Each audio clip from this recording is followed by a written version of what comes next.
Hello and welcome back to our new video, and in this video I'll show you how to check if your router is 2.4 or 5 gigahertz. For that you simply need an app named Airport Utility, and then simply install this app.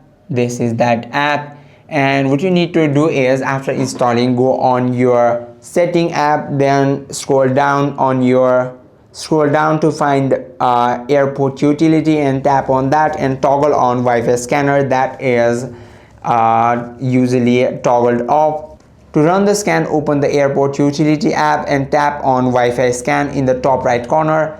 Tap scan to begin searching for nearby networks and locate your network name in the list. Look at the channel number listed. The channel 1 to 13 means the network is 2.4 gigahertz.